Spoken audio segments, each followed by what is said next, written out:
And we are back. Here I am, Fly Navarro, and I am here with my man, John. John, do me a favor and introduce yourself to everybody. Why, man? It's good to see you. Thanks for having me on. My name is John Depersenaire. I am the Director of Government Affairs and Sustainability for the Viking Marine Group. And so everyone's familiar with Viking boats, but they may not recognize that the Viking Marine Group is a larger umbrella company. So we have, under that group, we have Viking Yachts, we have Valhalla Boat Works, we have Palm Beach Towers, we have Atlantic Marine Electronics, we have service centers and yachting centers. So we've got a lot. We also have the Princess yachts that we import from the UK into North America. So we have a lot of marine-related businesses under that one banner. So I'm glad you brought in Princess in there, because one of the things that you guys have really been pushing on, and you as Viking Marine Group, was the 10-mile-an-hour zone. And I'd like to start talking about that, because people think it went away. And for people that are listening to this that might be in the middle of the country or out of the country, would you mind talking a little bit about what this 10-mile-an-hour zone is? And then we can dive into that, because let me tell you, I have my own personal feelings about it. And I remember when I was still on HMS, what went into some of those meetings. So if you can let people know what that proposal was, and then we'll go from there. Yeah, so there's a lot to wrap up in there. So just give me some rope. It may take me a bit of time, but I'll start with the proposed rule, sort of advance through that, and then talk about what we're working on currently and some lingering issues that we see that we need to address as well. But starting back in August of 2022, there was a proposed rule that came out by NOAA that basically said all boats 35 foot and larger for up to 7 months out of the year along the Atlantic coast in certain areas, we're going to have to go 10 knots or less. Now, this was designed to reduce the risk of strikes and mortality to the critically endangered North Atlantic right whale. The right whale was a species of whale that was the preferred species by commercial whaling up until like the 1930s. They're big. They're kind of like a lab. I mean, they're not real afraid of people. They kind of just lay at the surface. They're inshore, so they're really accessible. Plus, they have a lot of blubber. So these things were targeted, hunted extensively, and it really caused the demise of their issue.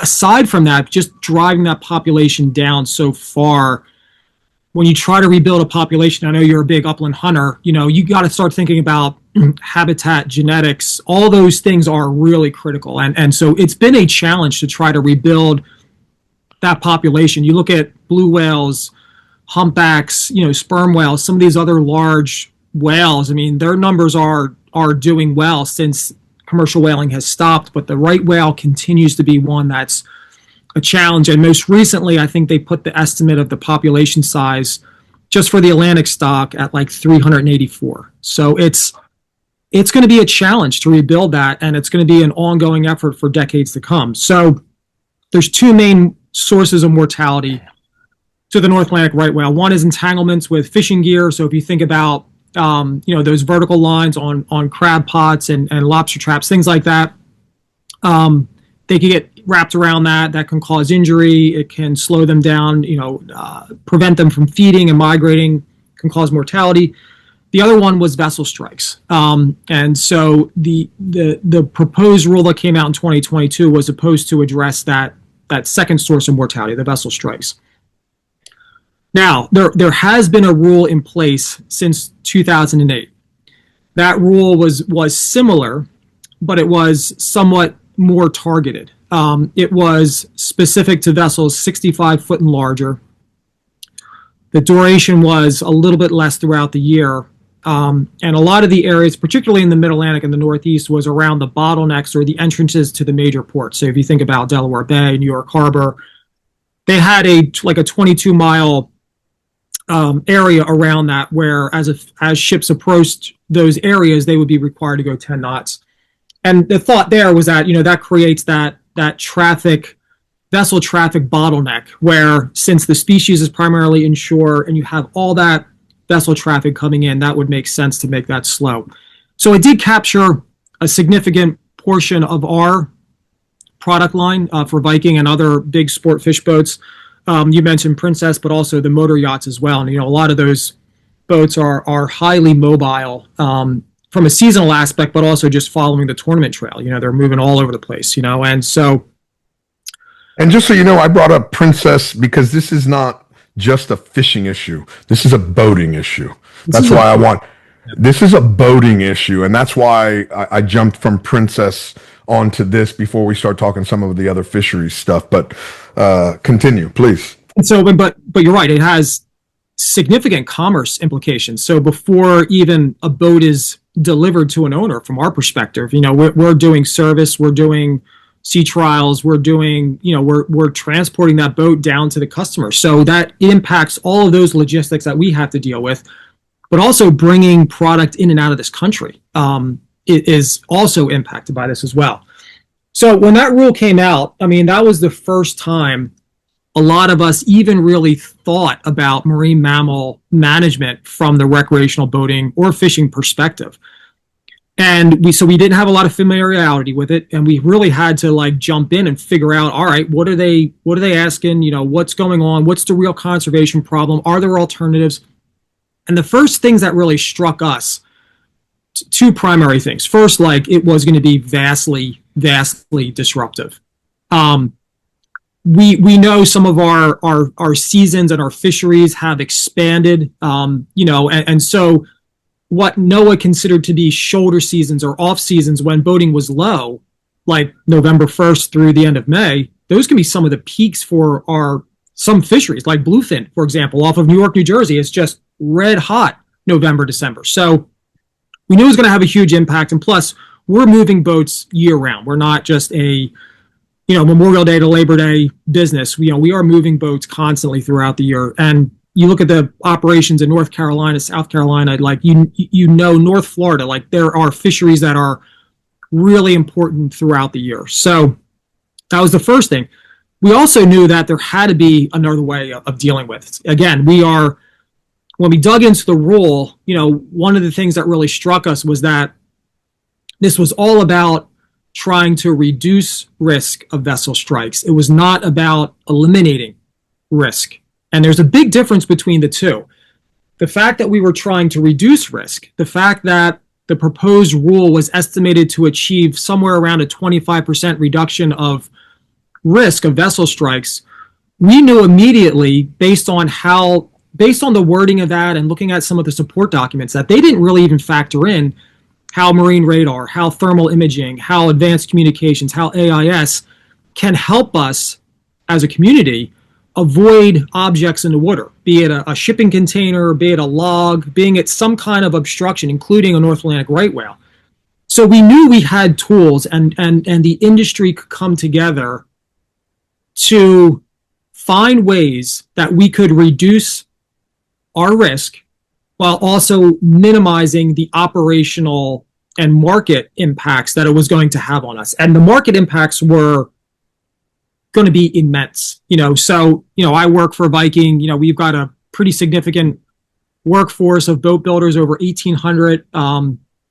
We actually had customers when they heard of that were interested in buying boats that were over 35 foot, particularly on the Bahala side, that were buying boats, again, to chase bluefin and striped bass in the fall off of New York and New Jersey. And they said, well, if this goes into effect, I can't even use my boat. I'm not going to go 10 knots and try to chase bluefin or chase striped bass. You can't do it. So they actually backed out of order. So the implications were, even from the proposed rule, were substantial. So what we decided to do was that, and this is where, the leadership of Viking is just exceptional. They said, well, let's just pull everyone together. Let's get all the marine electronics manufacturers, the boat builders, the engine companies. Let's get some really smart people that have a vested interest in our industry and continuing to have access to the oceans to find a way that we can leverage technology to mitigate our risk. And that's what caused or prompted the creation of the Whale and Vessel Safety Task Force, which is now a nonprofit, but it's a group that gets together every month And we are working actively on trying to explore these things. And at first we're like, well, yeah, let's just put some thermal cameras on boats and that'll be the end of it, right? And we're like, yeah, that's a great idea. That has a lot of merit and a lot of potential to reduce risk. But like, do we want that detection to stay solely on that boat? Do we want every boat to buy a thermal camera? And we're like, no, we want to be able to move that detection off and share it with other boats. So in order to do that, we have to have a NEMA standard. So that information, that data can go off the boat and then back. Explain to people what NEMA is, just so for those that aren't familiar.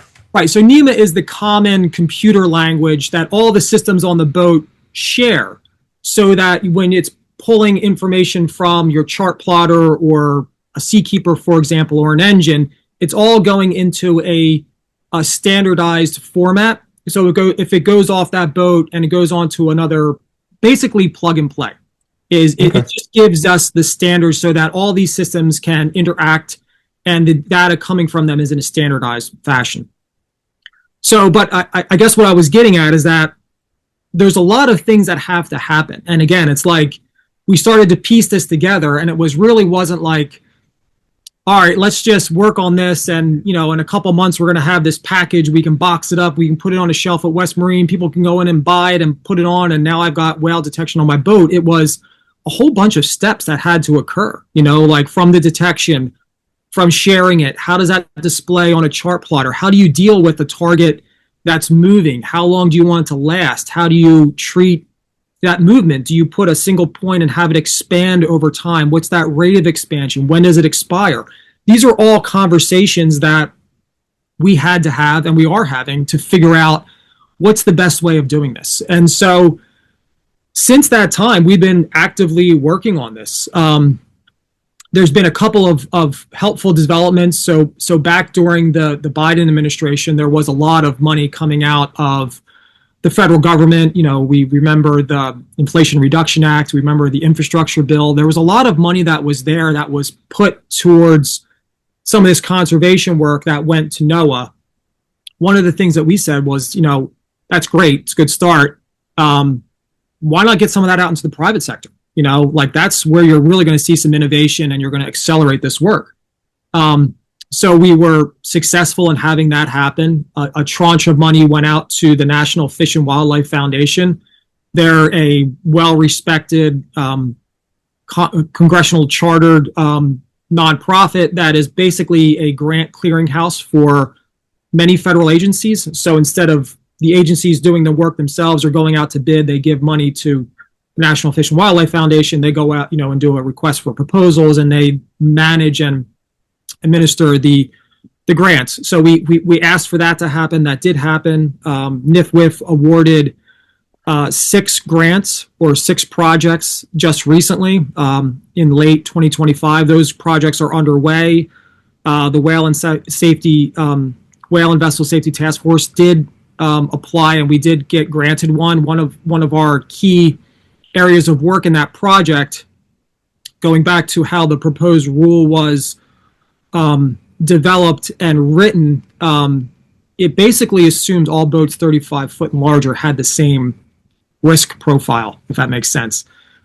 Same draft, same displacement, same maneuvering capabilities. And we know it's just not the case, and in fact, a big container. Most people on boats know that. People that sit in an office have no clue. And from a very practical sense, I would assume, a 500, 800 foot container ship going 10 knots is probably still pretty lethal and probably can't even do much if it has a detection a half a mile out in front of it. So we knew that was a wrong assumption. The problem was there just wasn't the information on a nuanced level that would allow them to plug in information into their risk encounter model that would allow them to get to that level of nuance with regard to risk footprint.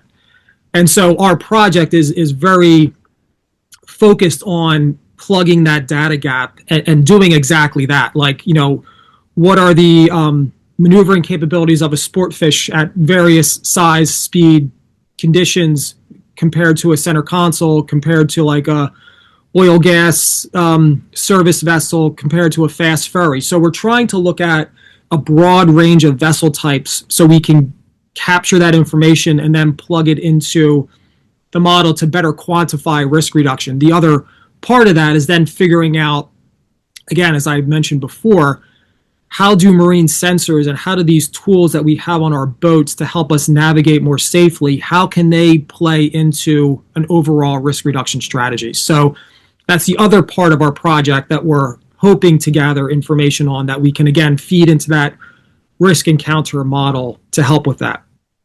So all that work is going on right now. But just to kind of fast forward, the election, change of administration, sort of us continuing on this discussion and really our opposition to the proposed rule in a way that there are better ways of more practical ways of doing it. That rule was ultimately withdrawn in January of 2025. It's important to stress the point that it was just withdrawn. Doesn't mean like it can't come back at some point. It's also important to remember that I started out by saying there was a rule that was in place in 2008 and continues to be in place today. So these are all things, and I think one of the most important points to stress is that yes, the rule was withdrawn in January of 25, but yet the industry has continued to work on the waves work, and we're also continuing to work on this technology work at this similar pace. So we haven't abandoned this commitment and this desire by the industry to help with this conservation industry issue. And in fact, our industry has really stepped up and tried to stress the point to NOAA and other federal agencies that we should be a partner in this. Don't look at us as adversaries. The problem. We're here to help because we want to be safe on the water as well. I mean, a big whale can do a lot of damage, as you can imagine. Yeah. A sport fish boat or a center console. I mean, it can rip engines off, running gear gets all messed, the boat can sink. Like, it's very, very dangerous. And so we inherently, as an industry, as a community, are always striving to make boating safer. And so this naturally fits in our industry's priority from a design, engineering, marketing perspective. So we're naturally aligned with the agency. They just never perhaps recognized it and didn't see us. Whereas I see us as an asset, they sort of saw us as a problem. And so that's where I think we're starting to make some headway. I think we're starting to make some real progress and showing that this industry does hold a lot of opportunity to address this conservation issue. The other part of this, again, the population size of right whales is low, right? When you think about the number of humpbacks out there, it's like orders of magnitude larger. Humpbacks, thankfully, are a little better at avoiding vessels. But if you think about this, Fly, the way risk works is that you take whale density, vessel traffic density, and you sort of overlay them in certain areas, and you say, all right, this is the probability that there could be a strike. If we are successful, which we all hope we are, in rebuilding the North Atlantic right whale population, density increases. We know we're more dependent on ever than moving product in and out of this country by ship. That's only going to be increasing, or at least the size of the vessel is going to be increasing. So we run into this dilemma. It's a real management dilemma where that if we are successful, risk then goes up. And so if our only tool moving forward to deal with this issue is to say, boats, you have to go slow for 7 months out of the year, it's just not a workable plan. We've got to find other tools. And that's why, even with the rule being withdrawn, we're continuing to put a ton of time, resources, and effort into this to make sure that we are driving ahead so that as this population increases in the decades to come, we're positioned to mitigate our risk. That's a key part of this. So with you bringing that up, there's two things that I want to bring up, and I'm going to use the word hypocrisy. And I don't necessarily want to pick on the agency itself. When I was still on HMS, and for those that aren't aware, you're allowed to serve 9 years, and it's three-year segments, and then you have to take a year off. So I did 9 years. I took a year off, and they just reached out to me last week to rejoin. But when I was still on HMS, and I believe you were still on there, or you were on there with me, when they were talking about the right whale, and one of the members on HMS asked this question, and this is where I think there's some hypocrisy. I believe, and correct me if I'm wrong, I believe in the last 25 years we've had 23 right whales die due to vessel strikes. Am I correct? Off a little bit? These are the numbers so people understand what are the numbers. Because it's only 384. We're not talking about hundreds and hundreds. We're talking about 23 right whales in 25 years. And one of the panelists asked, of those 23 boat strikes, how many were done by boats that were studying the right whale? And their answer, and I remember very vividly, was, we don't have that correct data at the moment. So the question number one with this hypocrisy is, how much of the damage is being done by the people that are actually studying the whale? They know the whales in the area, so they're spending more time in that area looking for the whale, and they end up hitting the whale, and unfortunately, it's a fatal strike. It's a good point. And at least it's a question that we need to talk about. Yeah, I guess. So I'm not versed on the number of research vessels that have actually resulted in a strike. I don't think they've ever released it. That's my point. It's a possibility. I mean, I guess that the one things I will say, and I don't want to go into the exact numbers because, I've got limited space up here at Fly, and it's like a file cabinet, bro. At our age, you need a running start to close that motherfucker. I have to run and pull my other file and put it back in here because I used to have those numbers to a T, because I always used to be like, oh, I want to make sure everyone's talking about this correctly. But the main point here is you're absolutely right. The number of strikes is actually exceedingly small compared to the number of vessel trips by recreational anglers. So during that campaign, there was some analysis done. It was contracted work. The American Sport Fishing Association worked with Southwick to look at the number of vessel trips on the recreational side relative to the number of strikes involving small boats and recreational boats, and it was like a 1 in a million chance. So and I think the good thing about that is that it's not that's why I wanted to bring up the number. Right, it's exceedingly small. Important. Right, because we're not talking about hundreds of strikes a year and we're like, oh my God, how are we going to deal with this? We're talking about a very, very small number to begin with. So exactly. It's a much easier issue to deal with.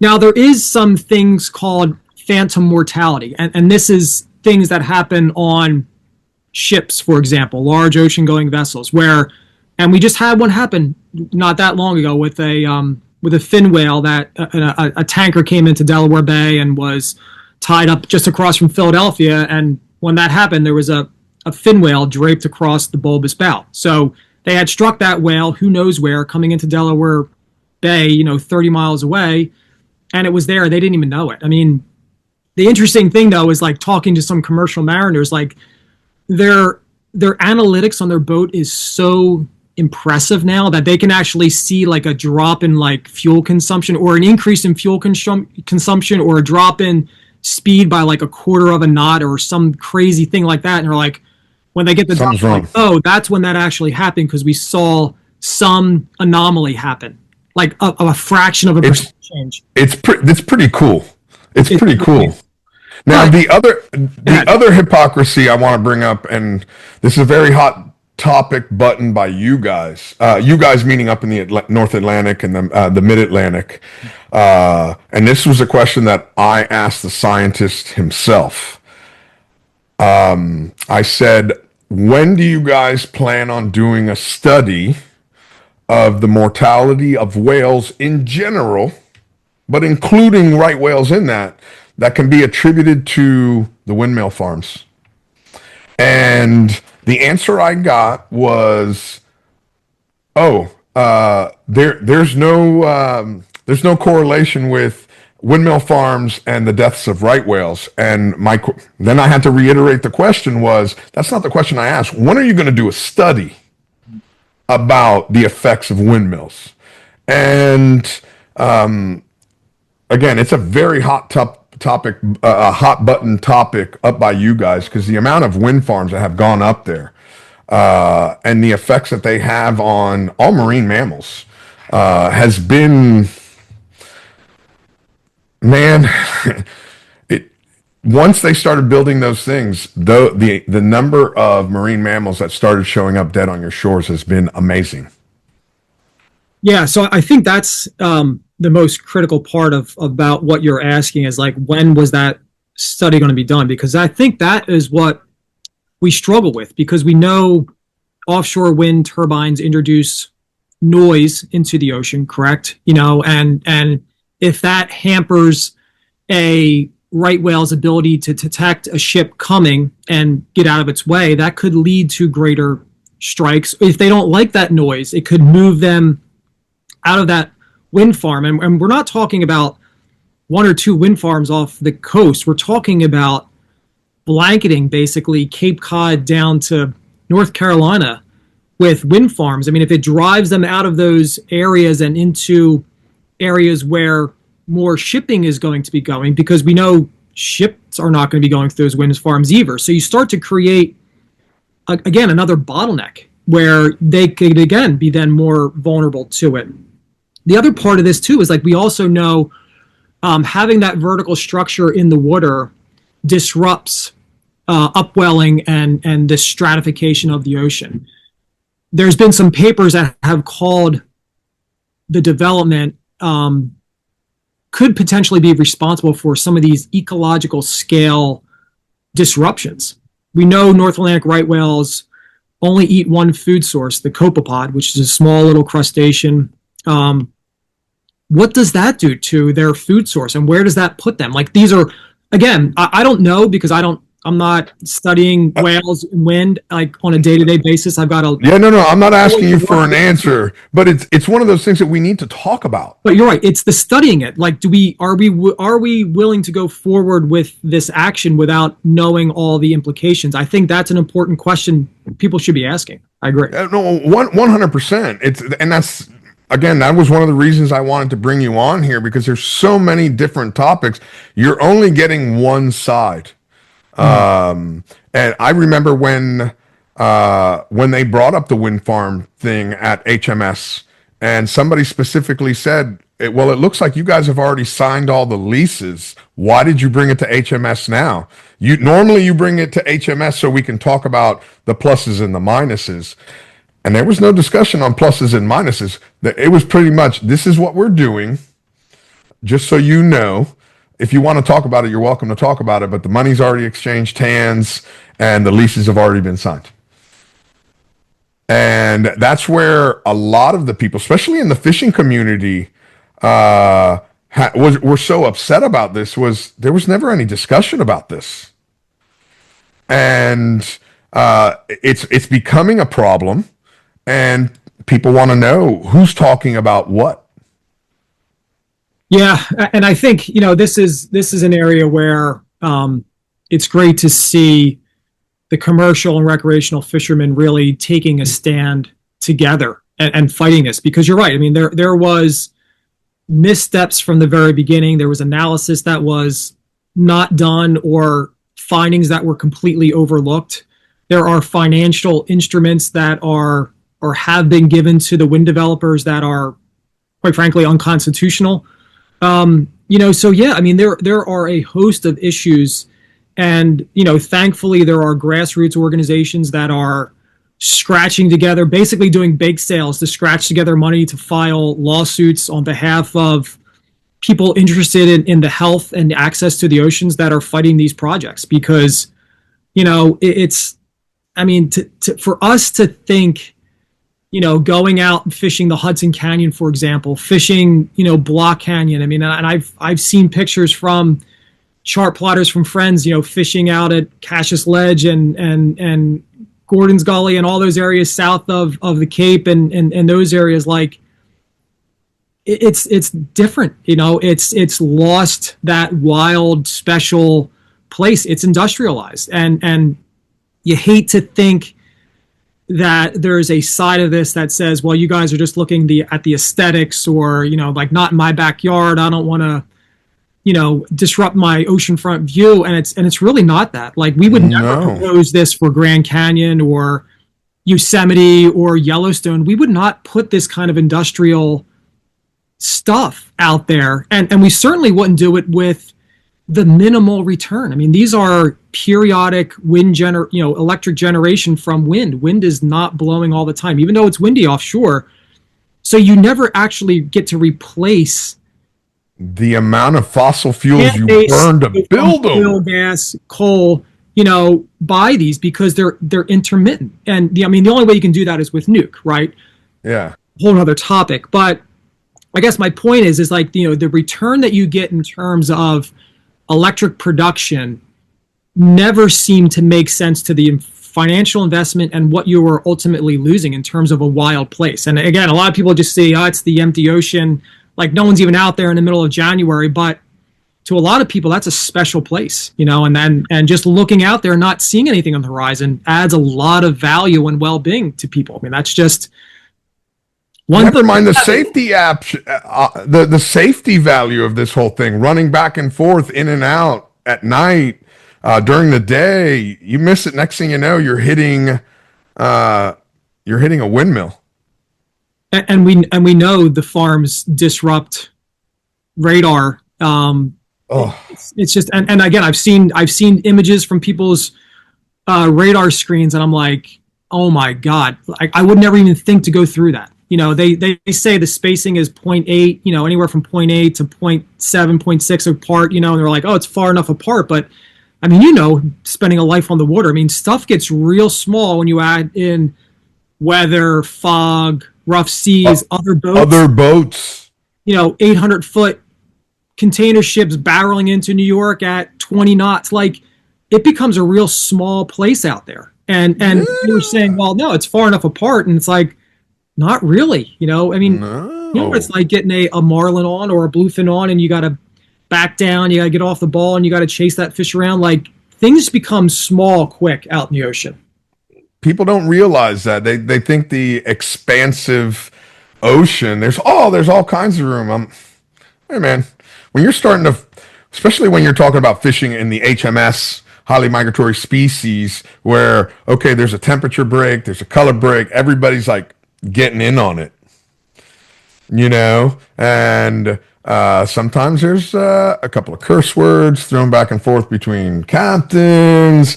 People are making fun of your mother, maybe your wife. It gets gnarly. And then if you can't yell at a damn windmill, what's our fucking problem?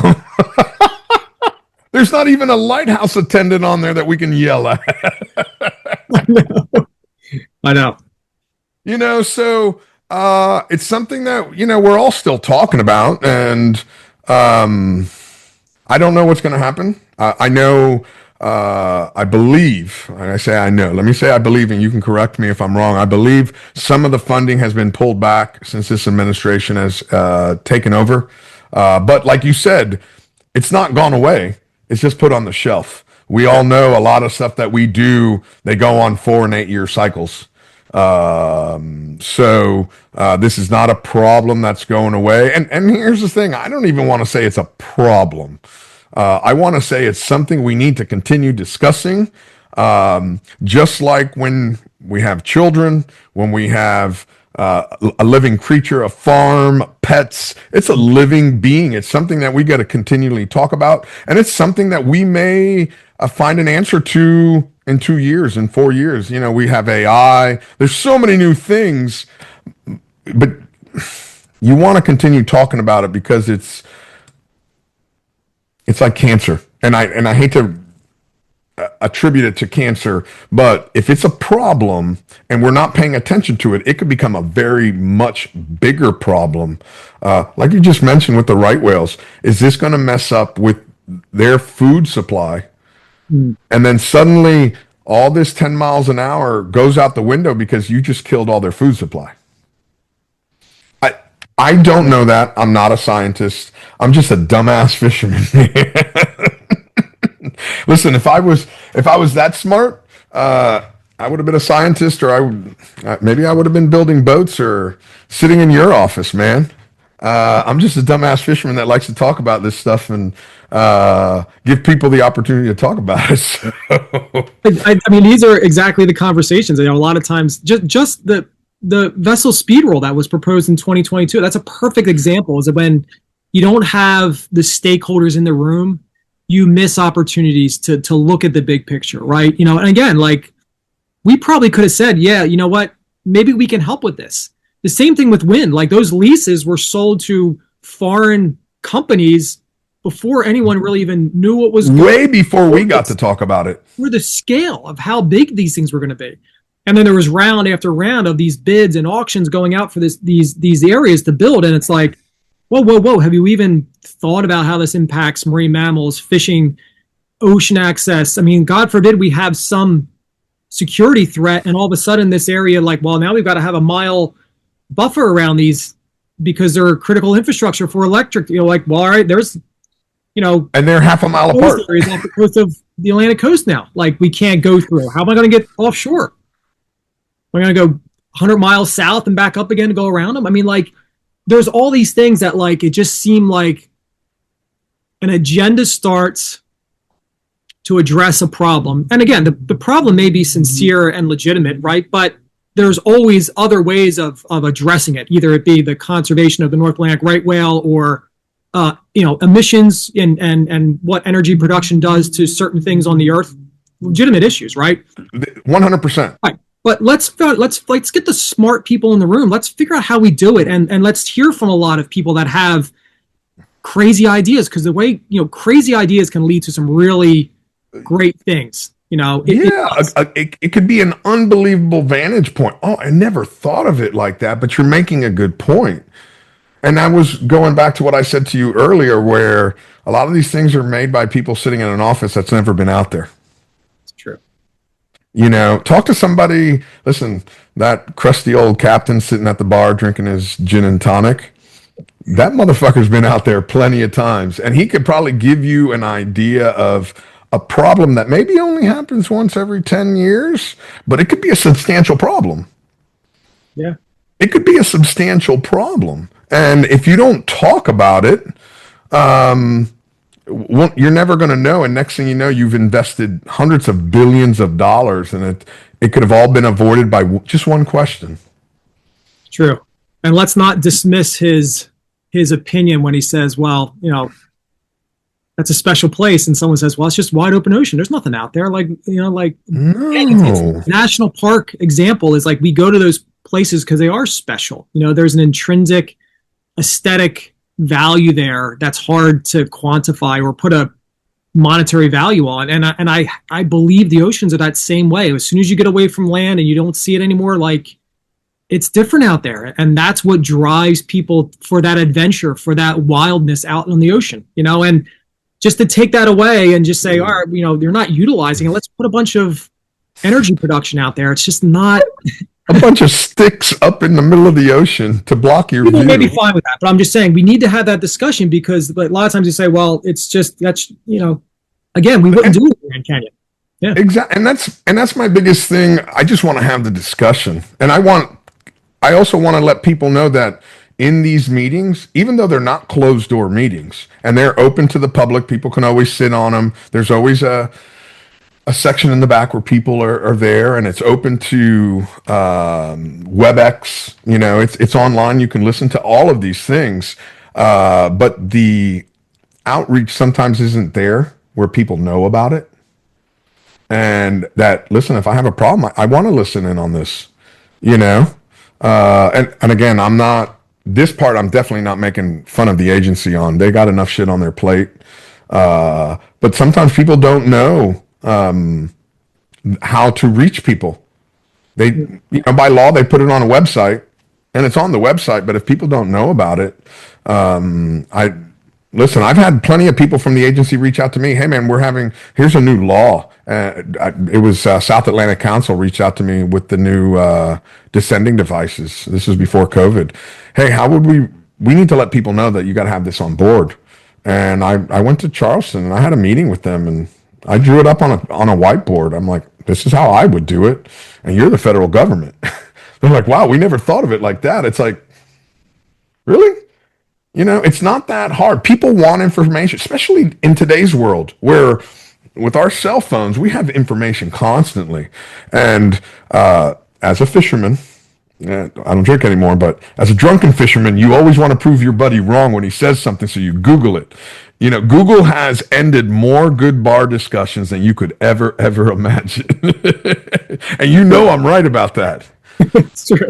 You know, so Listen, I mean, for Fly, I mean, you are, I mean, just in the context I've talked about before, I mean, you are part of that industry where you are an asset as well. I mean, the fact that you can reach all these fishermen, the fact that you can keep them abreast of rulemaking and management action, like, is incredible. Like, the agency should be utilizing you. Yeah, I have, that's what my company does. That's what my company does. We get in touch with people with the technologies that are available today. And what people don't understand is it's not like a billboard. You just don't put it out there. You have to be consistent with putting information out there, giving information to the people, being a trusted source of information, whether you want the information or not, whether it's information you like or not. But the fact that you know, and that's why you and I, before we got online, we talked about, hey man, let's consider doing this once a quarter. You know, every quarter, give people an update. What's going on in these meetings? You and I, not only on HMS, we're both on ICAT. You as a technical advisor, me as a committee member, with some of the conversations that are being had, to let people know. Listen, dealing with the government is slow and tedious. And I'm going to quote a dear friend of both of ours, Mr. Rick Weber. There is weather slow, which is HMS, and then there's glacier slow, which is ICAT. Yeah. And ICAT it's fucking glacier slow, but it's important. There's important fishery conversations that are being had. And with that, I want to segue to the next topic, which is a huge hot button topic. And I want to make sure at least you and I talk about it. And a lot of time to it, because there's a couple other things. I want to talk about bluefin as well, but I really want to talk about sharks because my phone does not stop blowing up about sharks. As you know, we held a shark tournament a couple of years back, 2 or 3 years ago, and my face was plastered all over the place. We had somebody that was a tournament director. Wife, kids, they doxed him. They put where his wife works, they put where his kids go to school. And finally I said, that's enough. I'm doing all the speaking on cameras. You have a family you got to protect. I'm a single guy. I have no children. All out of choice. I don't want anybody feeling bad for me. I've chosen to be this way as a fisherman. I love what I do for a living. But being on the road all the time, those are certain things it's a give and take. But with that being said, that's why I started speaking about it. Then all those arrows went from him to me. And, I mentioned it a couple weeks ago on a podcast, the amount of death threats I got. And then every time I keep doing something, I did something with, the Discovery Channel. I did something with CNN, and I know when this stuff goes live because that's when the death threats start coming up. And I'm like, come on, man, it's a shark. I'm not saying I want to wipe them out. What I'm saying is we need to manage them like a resource, no different than beef, no different than trees. It's a resource. We have to manage it. And it's starting to get a little bit out of balance because of the great job the agency has done. They have done a great job, and a lot of these shark stocks have bounced back. And you and I had a conversation over the Christmas holidays, and I really want to talk about this because we slightly touched on it, and I think we need to have a deeper conversation. And I'm happy to bring in other people on this on the podcast or go have a meeting offline. But they want to require HMS tournament directors, tuna, marlin. They want us to report how many shark interactions we have. And you and I both discussed and agreed that that could be a double-edged sword because we only have so much of a quota. And I think if that they're going to require us to do that, and I'm okay with it, I think it has to be more than just HMS. It has to be headboat captains. It has to be charter captains. And I've even volunteered. A few years ago, I built an app for people to report their shark interactions. And listen, it takes a lot of money to market that out. And I spent that, building out these apps. But we can do it where people are reporting how many shark interactions they're having every day. And this is a problem that everybody's complaining about. Yeah, you covered a lot in sharks. No, and I want us to dive into all those categories. Because there's a lot. Listen, there's no perfect answer. Now, you and I talked about what's the light switch that we can do, but that doesn't mean that's going to fix the problem altogether because there's certain species that still need protection. So and that's where a lot of, I want to be very, very, I break it down into two categories.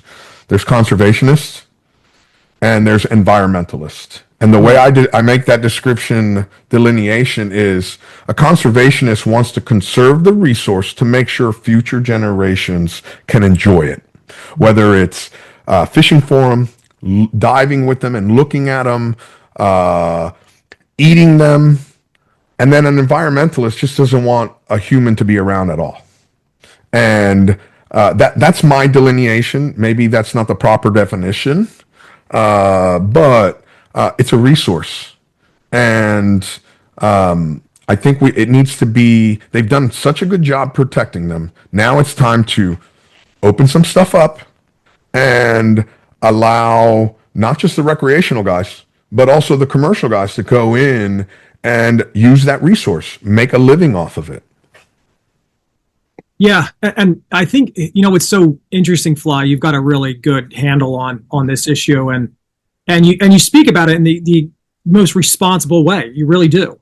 This is not about wiping out sharks or having a bounty on sharks like back in the Jaws day when everyone's taking their Christmas ham out of the freezer and throwing a giant hook in it.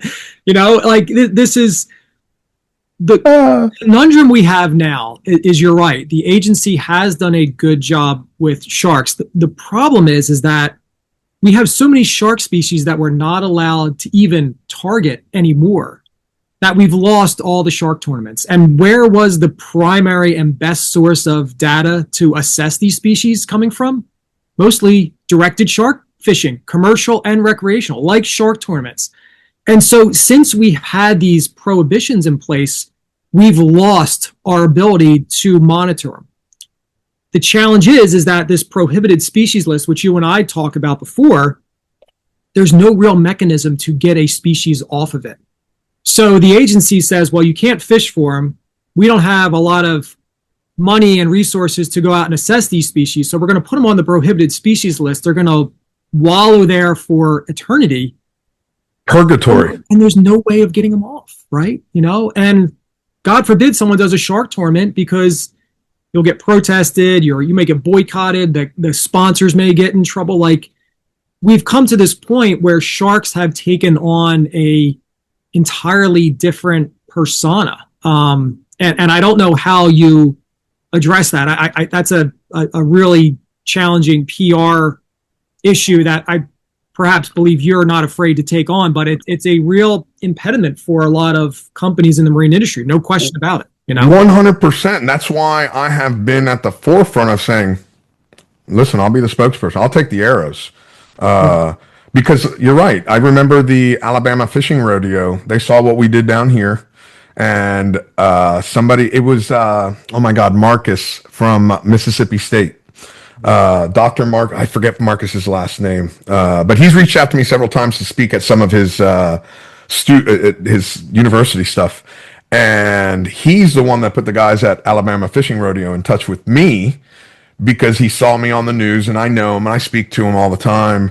And They called me up. They're like, Fly, what are you doing? You're online. One of our sponsors threatened to pull funding. We all own businesses. So now, Bob Smith, who owns Bob Smith Construction, now they go on his Google review and they put a bunch of negative reviews, and now it affects his livelihood. So I said, listen, guys, if you want, I will, I will jump on a plane right now at no cost to you. In Alabama, I got plenty of friends. I'll crash on somebody's couch, and I'll do all the media spots and let people attack me. What are you going to say? Oh, he puts on horrible fishing tournaments. Boo! I mean, us fishermen stick together, and I do not. It's not that I want them wiped out. I want this conversation to be opened again. And they told me the sponsor, and I do not want to mention the sponsor's name on here because I saw them at ICAST, and I said, hey, man, I heard you were threatening to pull your sponsorship from the Alabama Fishing Rodeo. Well, it's not just the sharks. It's an older style tournament. It's like, man, they got like 500 boats in this tournament. It's a huge tournament. And you're going to pull the sponsorship? Well, it's kind of out of my wheelhouse. Well, I'll tell you what. If you do pull the sponsorship, I will make sure that everybody in Florida knows what you did to that tournament, because your product is being used on the entire East Coast through all of the sailfish and kingfish tournaments. And I will make sure everybody knows if it takes me posting something online every single day. Oh, would you really do that? I'm like, hey, man, these are the people that are paying your bills. I get it. You don't want flack, but don't kill these guys. Don't kill these guys. The threat can be from both sides, and I don't want it to be a threat. I just want it to be a conversation. And in the overall grand scheme of things, like when we had our tournament, I believe, again, I got to look at my numbers. I want to say it was like 387 releases, and we harvested 9. So it's no different than a white marlin or a blue marlin tournament. It's like, 3%. You're releasing 97% of it. It's not hurting anything. But because they've humanized the shark so much, and I'm very specific, and again, I don't want to mention her name, who's in charge of this department at NOAA, and we know who she is. I'm a very big, when you humanize an animal, it makes it hard. Oh, this is my pet. When we had this tournament, I had people reach out to me from from different social media pages. There are sharks that these people are going diving. They're feeding them, and they have their own Instagram page. And now this is a highly migratory species, but it's not migrating because you're feeding it every day. So you're changing Mother Nature. And again, I get it. We get emotionally attached to my girlfriend at our where we go for vacation. She feeds this deer. The deer has a name. It's Penelope. I get it. I get it. You love animals. You love wild animals. Nobody loves wild animals more than people that go out and use the resource. But it's become such a hot topic issue that people are afraid to talk about it. You guys are a business. You're not going to take the jump on it. And I'm not making fun of your company. I'm not putting you guys on the spot. But it's going to come to a point where other things are going to take effect. What happens when nobody wants to drive from Philadelphia to Cape May to go fishing because all their tunas are getting eaten by sharks? How does that affect the charter boats? How does that affect the restaurants? How does that affect the hotels? And you look at Florida. We're 12 months out of the year, and people come down here. They want to catch red snapper, which is another hot topic button that we're not going to talk about because that doesn't fall under HMS. I'll bring somebody else on for that one.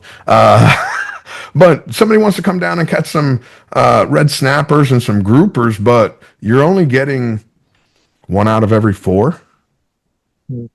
and now you're losing that stock to sharks.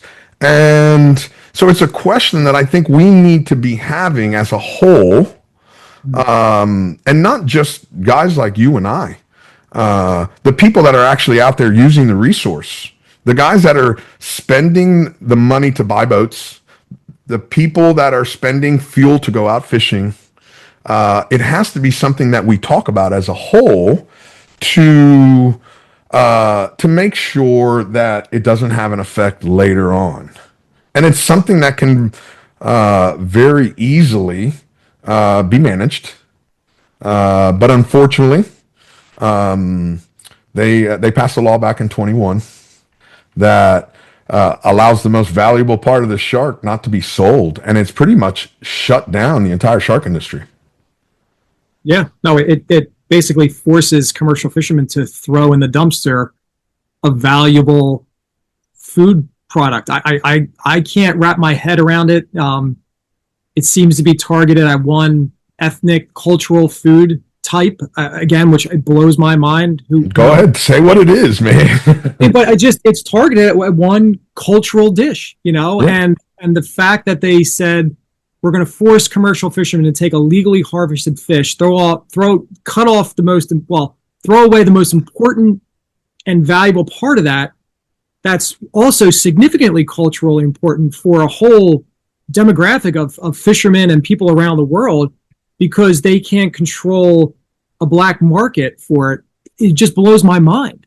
Yeah. Our U.S. fishermen are the most accountable in the world. The fact that we're telling them they can't do it, what does that then do? It only fuels the black market even more, because then all the legal product is gone. It's only illegal products that are out there. It actually made no sense. And internationally, the shark finning ban has been in place for a long time. 100%. Right. But what this does is it tells people that if you land a shark that you're going to use and bring to market, the fins can't be part of that sale. And again, they're forced to go into the dumpster and be destroyed. It just doesn't make any sense to me at all. Like, if that's the best way we can deal with black markets and illegal fishing, God, there's like no hope for us. Like, well, what it did was, for the American fishermen, they were getting $45 to $65 a pound for the fins. Mm. So where we had the market controlled, now you got rid of the legal stuff. Right. Now you have boats in Indonesia, in Africa, and all these locations that value on the black market just doubled or tripled. You just made it more worthwhile for these guys to go out there. And let's go to the very beginning of this issue, which was finning of sharks. Meaning, back in the day, there was a video, and it's still out there, and I can't remember if it was in Indonesia or in Africa, where somebody pulled a shark out, chopped off all the fins, and then threw the shark back in the water. And that was a very common practice outside of the U.S. So the first thing they did, like you said, no finning, and they created a law that says, that is still it's still an active law today, that says when you catch a shark, all fins have to be naturally attached to the shark. So if you get pulled over by law enforcement, or when you go to the fish house, all the fins have to be attached to the shark. You can't be sewn on there. It can't be stapled on there. It's got to be natural.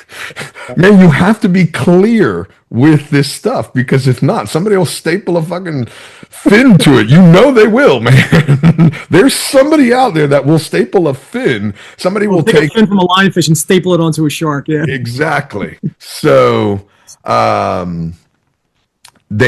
you have to bring it in. Now, this is where, and at our last ICAT meeting, there was a big hubbub around it, and I can't remember, for the life of me, I think it was Martin, but I can't remember who was speaking about it.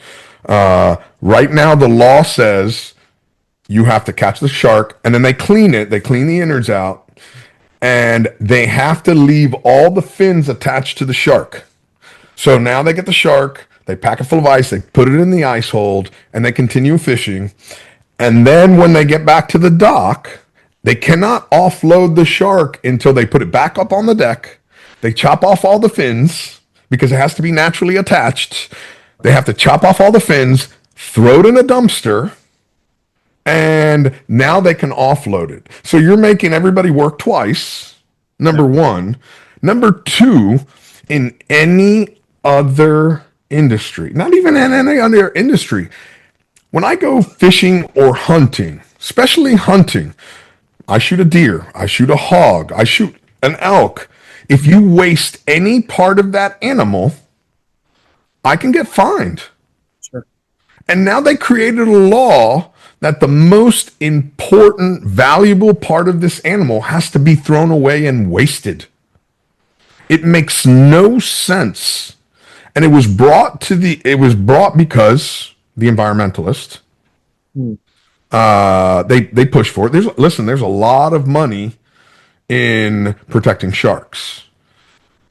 I mean, in the United States, we have 66 million fishermen. That's including bass, trout, redfish, snook, tarpon, you name it.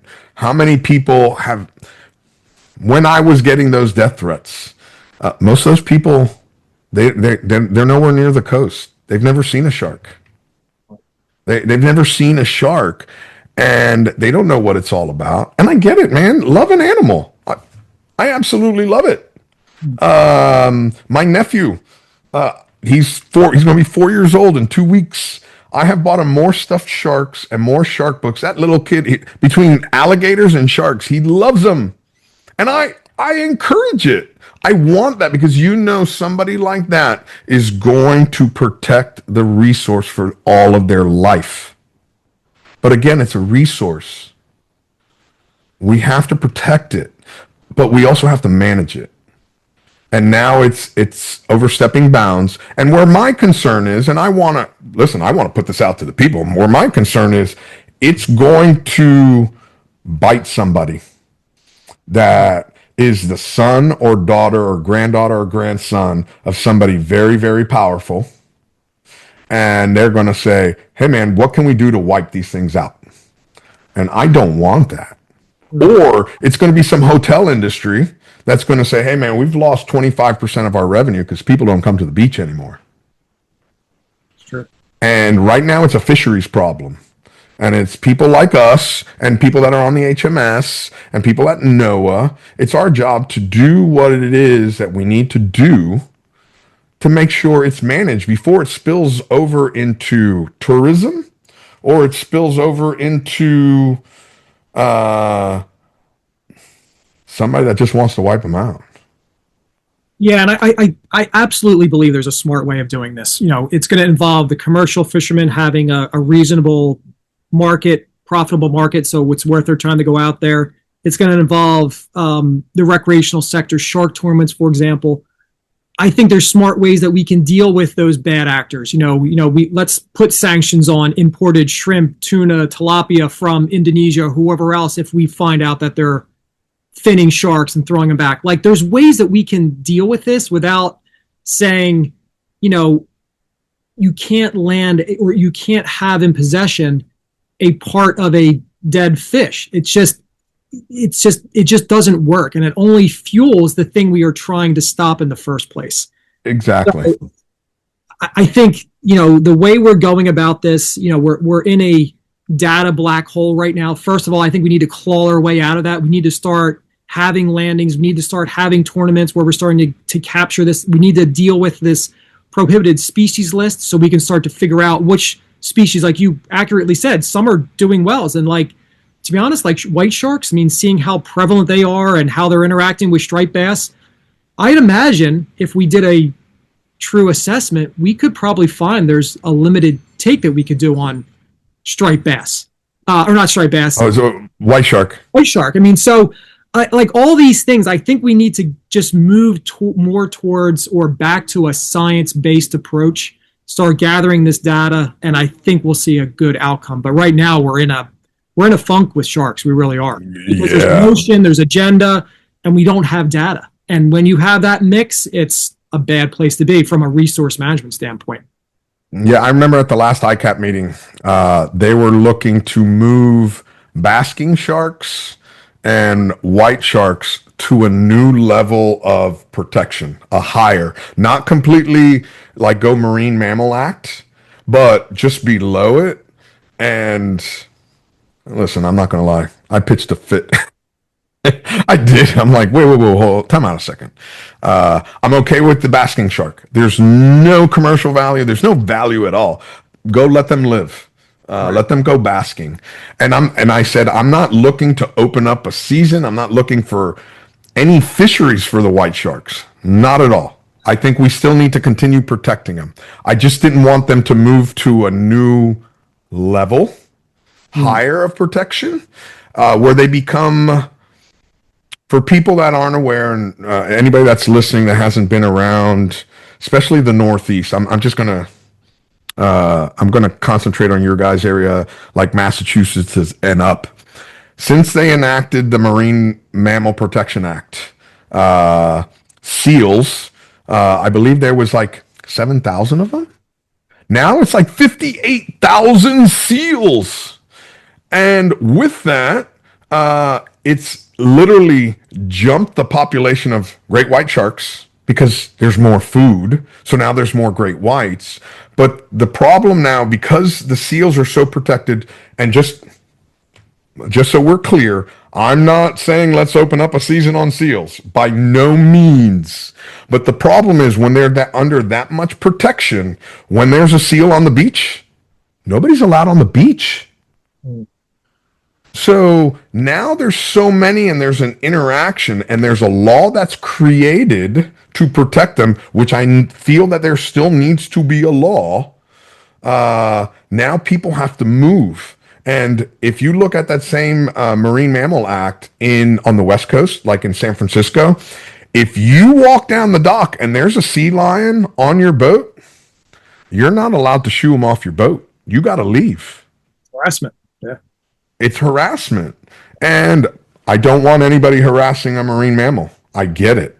But when there's an overlap, there needs to be common sense. Am I fair in saying that? Common sense? Let me just shoot. I don't want to hurt them, but get off my boat. And balance. And we have to look at this as balancing. I mean, like the easiest thing to do is just say we are going to protect the species regardless of what it is. If it's a fish, shark, marine mammal, and say we are going to put all our energy and just try to get this thing at a high level of abundance. But it comes with implications, and there's just basic ecology involved in that you cannot ignore. And we see this all the time. There's these imbalances that happen. You pointed out the West Coast between the California and the Steller sea lions, and impacts on endangered salmon runs that we're trying and pumping millions of dollars into hatcheries and dam removal and habitat restoration. And then these things just gobble them up, Yeah. And so there's a whole bunch of implications that we just have to think about this in a more holistic way. And I don't know why we've got almost pigeonholed into the single species. And even like with white sharks, I mean, I guarantee there's an opportunity for some take involved there. We just need to assess it and not think of it as like we've got to keep driving forward to get it to a level that it's disrupting everything, because it seems like that's the pathway that we're on with a lot of this stuff. Exactly. In the beginning of I say the beginning of my career, I've been doing this. I've been in this industry now, let's see, since I was 18, 34 years. Until about 5 years ago, I had seen 2 white sharks in my entire career. Now I'm averaging 6 to 9 every season. Which, listen, they're the most beautiful, majestic shark out there. I absolutely love seeing them. I am so happy I see them. I absolutely love it. 100%. But again, it goes to show you what management has done. And also now an increase of their food supply with those seals. Now that their food supply has skyrocketed, Mother Nature has a very funny way of working. When there's more food supply, there's more animals. Yeah. It's not rocket science. Us humans, we try to overthink it.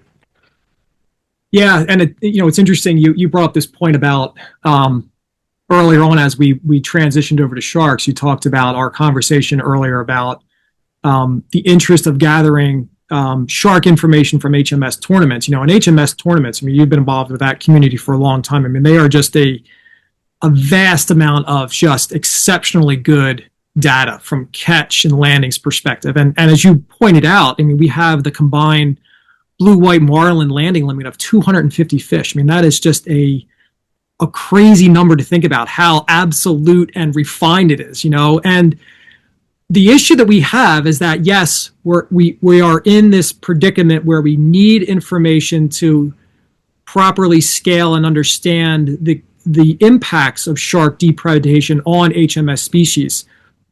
But a lot of times what happens is that there's this imbalance where the compulsory management hammer tends to lead faster than the assessment work does. And in this instance, my biggest concern is that if tournaments start to report these interactions of sharks with HMS species, particularly the blue and white marlin, which can happen. I mean, that's a long fight, as you know, especially when you're talking about blue marlin. It can be a long time and a lot of thrashing. It can attract sharks. If they're brought to the scale, they're counted, right? If they're brought to the dock and the boat, they're counted. There's no question about that. The concern is that if we start to see more of these interactions with sharks while the fish is still out at sea, not landed, are those counted towards the 250? That becomes a problem.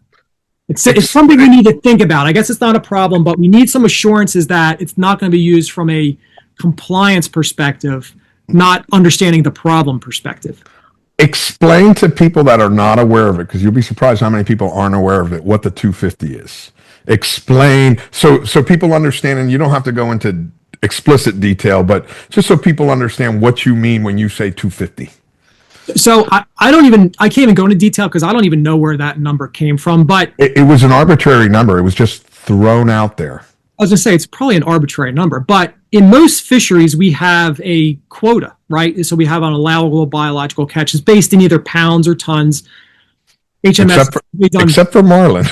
In marlin, we have a combined blue and white marlin. So we're not allowed to land more than 250 of both of those species combined in any given year. It's astronomically low if you think about how crazy that is.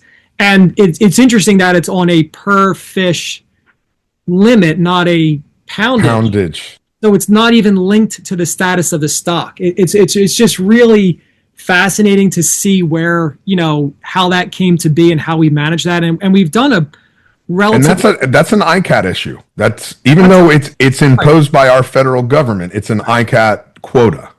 But if you think about all the marlin tournaments we have, in the Gulf and on the Atlantic coast, I mean, there are a ton of them. The fact that we keep landings below 250 for blue and white marlin is pretty incredible, and the challenge is that there are chances, because these populations are doing well, right? They're continuing to rebuild. We want to drive more people into fishing. We always want to see more tournaments. That's just what we want to see, right? We want to get more people involved with fishing. Exactly. There's always a bit of a lag, between, when a tournament reports its landings and the accounting and all that kind of stuff. So you can have these situations where, even though we're not butting up to 250 in 25, I mean, there are a few cases in the past where, like, oh my God, we teetered, or we may have gone over, and then we look back and we weren't. But it's a precarious number. And if we start to throw in mortality that's not coming to the dock, we could be in a real problem. And that's where I think we need to have some assurances. Again, going back to this point, let's have this conversation between the agency and the stakeholders, the tournament directors, the people that fish in these tournaments, to make sure that we're not getting too far ahead and we understand what we're trying to capture here. Because the last thing we want is to say, oh, I saw that boat had a blue marlin on, it was bit, it was cut off, it didn't make it to the dock, but we still need to count that towards 250. We're going to run into a real problem. Yeah, exactly. And that quota is not just for tournaments. If somebody catches a blue marlin on Saturday afternoon, by law, they're supposed to report that. And that goes against our quota. 250 marlin is all we're allowed to capture as a nation And I'm sorry because I focused on tournaments, but the vast majority of blue and white marlin by anglers comes from tournaments. That's typically no, no. the case that will bring them to the dock. Yeah, Most I wanted people to understand that quota is not just for tournaments. That's for everything. it's for everything. Yeah. Yep. And it's not just while you're fishing in the United States. If you are an American boat in the Dominican Republic and you harvest the blue marlin, yeah, that's by law, you're supposed to report that. correct. Right. So that 250, if you reach that 250, let's say in May, let's say June, that's going to have an unbelievable effect on the tournaments throughout the summer. It's again precarious to think how impactful that number could be. Yeah. Yeah. Considering some of the tournaments and the amount of not even just the winnings. The winnings are eye catching, but you think about what that does to a community, to the tackle shop, to just everything. I mean, like you see Ocean City in the summertime, it is mobbed. I mean, you see Montauk during the summer during Morehead City. Canyon Morehead, right? Morehead City is that town lives for the Big Rock.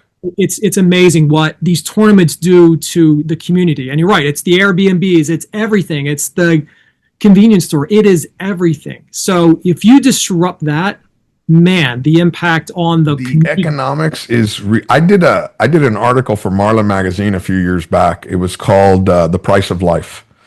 And we took out the money that gets paid out to the people.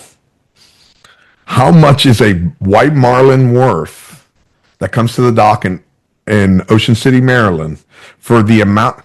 You know how many people? I mean, people that have never been to White Marlin Open. The boats that go there is one thing. The amount of people that come down there just to look at the tournaments, the boats, people plan their entire vacation. Or you have 4 families that are fishing on a boat. You know, dads and sons and daughters and whatever. And then the rest of the family that hangs out in Ocean City.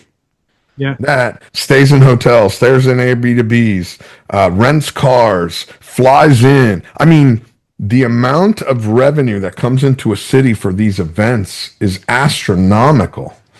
And people, if you don't stop and look at it, it's a lot. It's a huge business. Those events are massive. And again, we're not talking about just people winning. People, oh my gosh, he won $4 million. It's like, man, I understand that's cool, but that's not where the money's at. No, it's not. It's not. That's not the money. The money, the fuel, the dock. The level impact dwarfs the winnings. Yeah. That was again, that was one of the reasons Marlin Magazine had reached out to me because of the fact that I'm such a big proponent about the industry. The business side of it is you can't just look at the fish. Now you have to pay a huge homage to the fish. Listen, we're taking an animal's life. I get it. I'm not knocking it. And I don't want to undervalue it. If anything, I want to add extra value to it. You know, and again, I'm going back to our buddy Rick Weber. It may be the last in the United States safari style we have here. You know, people go to Africa and they go to a safari to either shoot an animal or look at an animal. They look at an elephant, they look at a rhino, they look at a lion. Where other places can you go in the United States? You can go to Yellowstone and see a buffalo. Yeah. You can see an elk, but you have to travel from New Jersey there. You got to travel from North Carolina there. Or you go 40 miles offshore, or in your guys' case is 125 miles offshore, and you get the chance to see a wild, big game animal. Yeah.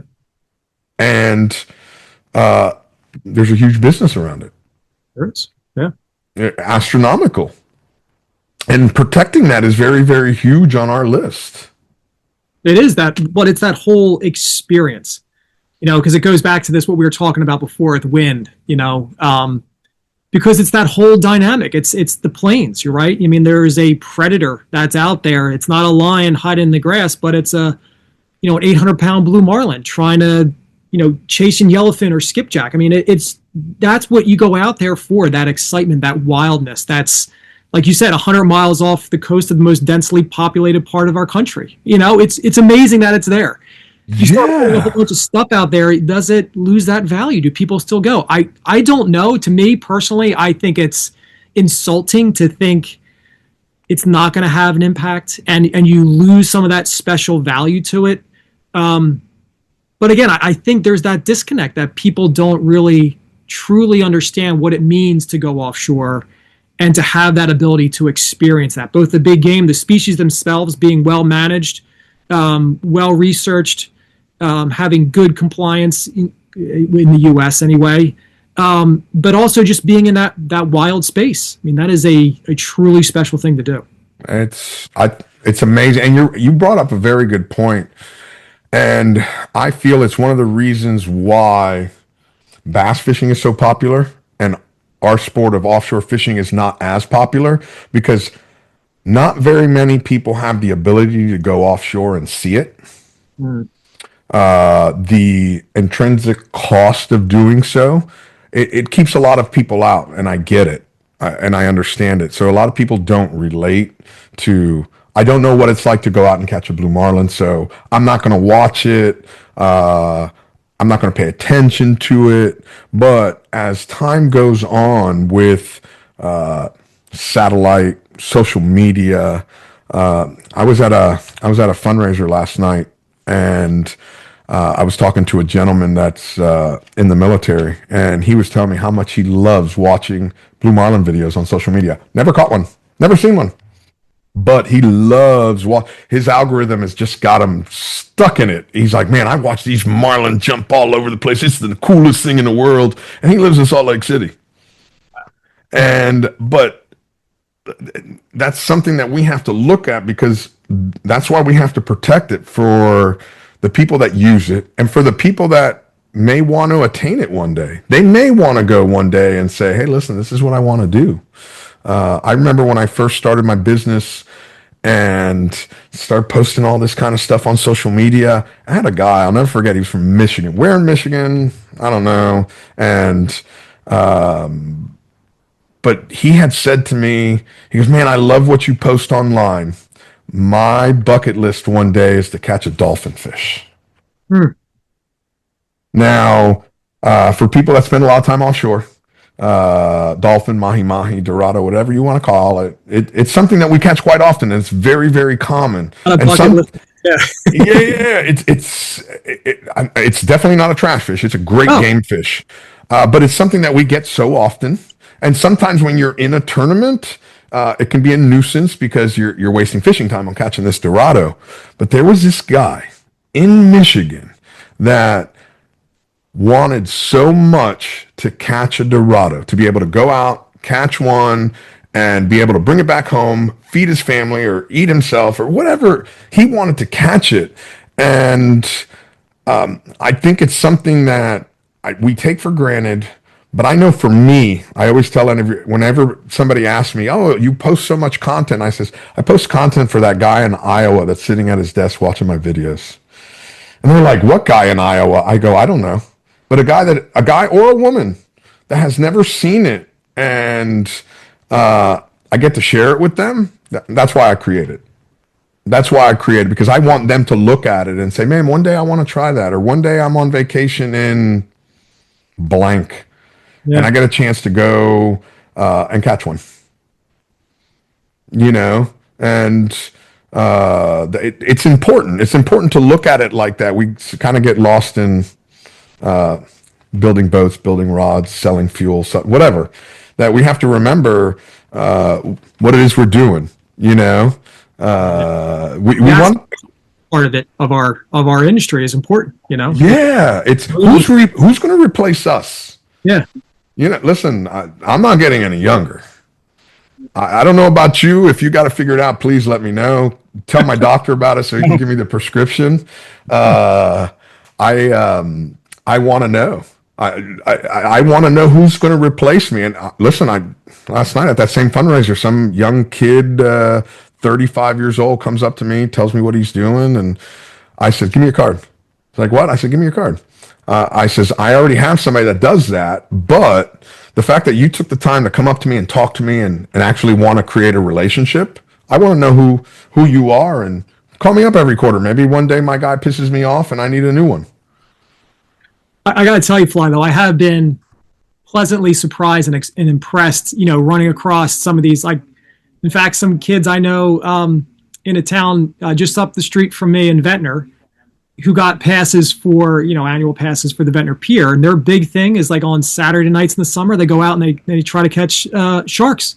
That's what they do, and they have the best time. They're like the most responsible kids. They're out there at like 10 o'clock at night, 11 o'clock at night, trying to catch, duskies or sand tigers, whatever it may be, and beneath it, like, but they have the best fun, like the most fun, and they're just so responsible. But you can see, like, there are the ones that are going to be in it. They're going to be going off to college, doing whatever, and then at some point they make it in the world and they get the contender, they get the Valhalla, they get the Viking, they get whatever. That's where it all starts. It's like that interest, that captivation with like throwing a hook at them, what's going to bite it. It's such a thing that is just, it sticks with someone for the rest of their lives. And that guy from Wisconsin or Michigan, wherever he was, like, he may have ice fished or fished for sunnies in a pond when he was a kid, and now he's like, that's parlayed into his dream to catch a mahi, Exactly. And that's why I think it's so important that guys and gals like you and myself that spend the Peter Chabanzai, a lot of our friends, we volunteered. We don't get paid to be on these boards. We don't get paid. We volunteer our time.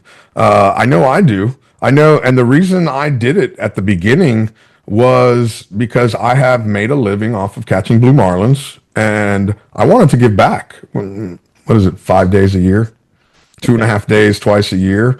And I've started to give more because you learn more about fisheries, you give back. They ask you, hey, they realize you have a unique, what's that called? You bring something to the table, something unique that somebody else doesn't have. Again, that's why I was asked to be on ICAT, because I go to so many places around the world. They're like, man, you know about fishing here and here and here. I know last year I went to a bluefin tournament in Croatia. And while I was there, I had 11 different people come up to me and ask me to help them start a bluefin tuna tournament in Europe. And I'm like, absolutely, let's do it. Because again, it promotes our sport. Sure. It promotes our sport. And listen, there's a grind. It's not, they're not always biting, man. And there's a lot of work that goes into it. But when it's good, and usually people host these tournaments when fishing is good. It's not on what we call the shoulder seasons. It's not on the edges. It's usually right at the peak. So the whole purpose of having these events is right at the peak so you can see the best of it. And now we can highlight that with an event, with cameras, with awards, with firework, with music, with food, and it promotes our sport. And that's what the whole purpose of these tournaments are. So with that, let me segue into the last, because I know you have a hard stop in 30 minutes. 15 minutes. Okay, so let's get the last 15 minutes before you got to bolt. I want to talk about bluefin a little bit. Now that we were talking about bluefins in the Med, and the reason I want to talk about this is this past year we had an issue. And I feel it was not discussed properly so people understand why what was done was done. Back in 2004, we went over our quota. Our quota, roughly, and forgive me and correct me how far I'm off. We have about 300,000 metric tons. 300,000? I think that's what it is, or it was. Like 1,300. We're a little over 1,300. I'm thinking correctly.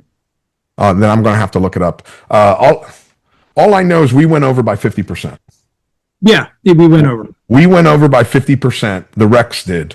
So the way ICAT works, yeah, guys, I'll look it up and I'll post it online somewhere. Again, we're throwing numbers around. I can't remember exactly what it is, but I know we went over by 50%. Mm. And the way ICAT works is the following year, you have to repay that, meaning you have to cut that overage off your next year's quota. Right. So what happened was in 24 that we went over so much. The reason we went over so much is the fishery was booming. Mm. People, and you can speak to it, especially in Jersey and Long Island, people were starting to see bluefins inshore again where they hadn't seen them in a decade or two. And because we went over, they literally chopped everybody's daily quota, daily limit by 50%. And social media went crazy. I don't know about you. I don't know how much time you personally spend on social media. And I'm watching it. And I don't have the time to answer everybody's comment on there. I just really don't. And for me, I'd rather do something like this where we talk about it. So people understand why they did it, whether they agree with it or not. Listen, they can call HMS, they can call NOAA, they can call whoever they want. They're Congress people. But I want for you and I to talk about it really quickly while we have these last 15 minutes about what's going on with bluefin, why what happened, and how we could at least communicate, the preservation of bluefin tuna, because we have definitely seen, like I said, I've had these guys from Europe, 11 different people ask me about creating tournaments in Europe for bluefin. The bluefin fishery off the UK has boomed in the last 3 years. They are seeing bluefins off of Great Britain, off Portugal, off Denmark. It's been amazing what's happened with the bluefin fishery. Yeah, so I mean, bluefin, you're absolutely right. I mean, both the western and eastern portions of the bluefin in the Atlantic have continued to see rebuilding. And you're right, 24 was a year where the agency and the reporting programs in place estimated that we went over pretty significantly. I think they ended up saying we went over by like 146 metric tons on bluefin. Now, when we looked at the number, yes, it was a good year. Was it possible to have that level of overage? I'm not sure. We never had a real sort of sit down, because there are things you can track. I mean, you can track tackle sales, charters, like there's things that are on the industry side that you can somewhat look to and say, yeah, this is trending in that direction. And again, you're right. Like we are seeing an increase in bluefin, both in availability and also inshore, which has been great because this has allowed so many people to access this fishery, which is good. And so we see that industry trend, but does that always correlate into what we saw in 2024? I'm not exactly sure. That does seem to be an outlier. We did request to have a industry sit down to go through those numbers. We did not get that. The agency felt firm in their number.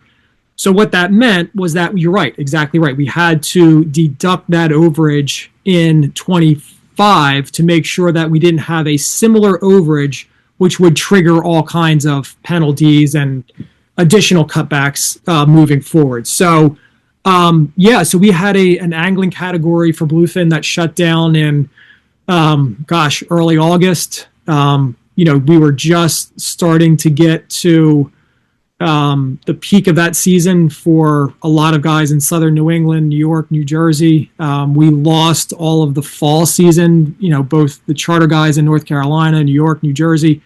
We don't get that back. Like that we don't get compensated for that. It's just gone, and I think what the issue a lot of us have is that, you talk about ICAT, and ICAT is a international fisheries treaty that the U.S. is a part of. Basically, these countries get together and they try to come to consensus on setting the quotas, but also who's allowed to take what. And so what we're talking about with the U.S.'s bluefin quota is actually not a science decision. It's a political decision on what they believe politically we should be allowed to have access to. So it's not like the U.S. is, blowing through some conservation measure. Basically, it's a quota that's been assigned to us by this international treaty. And now what we're trying to find out and what we're seeing now is that, we've managed this fishery in the Atlantic based on a two-stock theory. Basically, there's a very productive, higher magnitude eastern stock. There's a less productive western stock, and that's the reason we get such a small fraction of the overall basin-wide quota, which is less than, right around 3% if you look at it. We've been pushing really hard for a couple of things. This new genetics work, the close kin mark recapture work that Viking has pushed really hard to try to get our anglers to participate in, taking a small fin clip. They can do the analysis of the genetics to see how big a stock is and if it's contracting, its origin, its age. All those kind of things can come from that work. Is starting to disrupt this idea of the two-stock theory, or at least understanding more that there's a lot more mixing taking place. The other part of this, as you may have seen, is that the agency did a survey out in, off of the Mid-Atlantic in this area called the Slope Sea, that they're finding now that spawning for bluefin tuna is taking place out there. So this really calls into question the underlying assumptions about the productivity of the Western stock. And again, perhaps disrupting this idea of the two-stock theory, with the West being, vastly underproductive compared to the East. So I think there's going to be opportunities. So our delegation at the November ICAT meeting came back with a 17% increase on bluefin tuna. It's a good first step. It doesn't address the high availability and the number of fish that we're seeing in our waters and how long they've been around. I mean, you pointed to the fact that, they're in waters that, in shore like we haven't seen before. I mean, I've talked to people that have, like Nick Cicero is a perfect example. Nick, and, Yeah. in this fishery forever. Him and Jimmy Donofrio sort of one of the, pioneers of the bluefin tuna fishery way back when, like what we're seeing now is like unlike anything they've ever seen before. So what we're seeing on the water is matching what the science is showing. The science is lagging a little far behind that. So unless we get an additional increase in fish, we're going to run into this management problem. And again, it's always like, as I talked about before with the sharks, it's like, it always seems like science and management, their pace is always off. They're always disconnected in some way. And this is a perfect example because we have crazy high availability. We have shore-based anglers in kayaks and on piers. Catching bluefins, it's amazing. Giants are crushing sailfish baits in May, in Florida, South Florida. So it's not like it's just, mid-Atlantic New England. This is like across the Atlantic seaboard that we're seeing just this mass increase of bluefin tuna. The problem is if we have inadequate quota, we are always going to run into a early shutdown because it's easy to blow through it, and so we're very supportive of this administration bringing back more fish for the U.S. delegation or for the U.S. fishermen. We're hoping there's opportunities, and we believe there are, to go back out and get more over the next couple of years. And that's really what our goal is going to be. So I looked up the quotas just so I can let everybody know I was off. It's 1,316.14 metric tons overall for the United States, which 297.4 metric tons is for the angling category. Let me just make sure angling category baseline quota of 297.4 metric tons is further subdivided into sub-quotas by class. 134.1 metric tons for school bluefin, 154 for large school small bluefin tuna, and 9.2 for large medium giant bluefin tuna. So as recreational guys, we have 297 metric tons. So I threw out there I said 300,000 metric tons. I threw in 300,000. I was like, man, what a payday. Bro, I knew it was 300. It just, I added too many zeros. Listen, it's my reading glasses. I'm getting old. I'm getting old. With that, let's wrap up here because I know you got a hard stop. I'd like to do this again. I'd like to continue it maybe next quarter or something, maybe after one of the other meetings. But John, thank you so much for your time today. Guys, let everybody know where they can find you if they want to report anything or ask you. Are you on social? Do you have an email? Do you have a location on the company website? I don't think we have anything to that. I don't really follow social media that much. I mean, they can reach out just to the Viking Yacht Company Instagram. Like if they DM them, we have people that monitor that. They can send a question to me to that, or they can just reach out to me at DePeersenaire at vikingyachts.com. There you go. And big shout out for you also because you have a big tournament coming up later on this month. Am I going to see you down here? Buccaneer Cup, yeah, it kicks off next week, and we're hoping we get a repeat of last year. Last year we had crazy numbers. I went back and looked earlier this week, and we had 808 sailfish released for 3 days of fishing, and a fleet of 35 boats, which is awesome. Record boat last year. Well, I hope Buck Cup. It was like Operation Sailfish, the Silver Sailfish. It was just an extraordinarily good season. I'm hoping we get a repeat. I don't know. Well, we just had a cold front go through last night, and we got another one coming through, I think, on Sunday. So hopefully that'll help you out.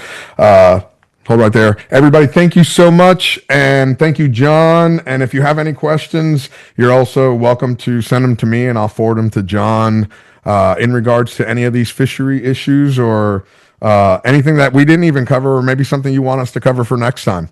All right. Peace out, y'all.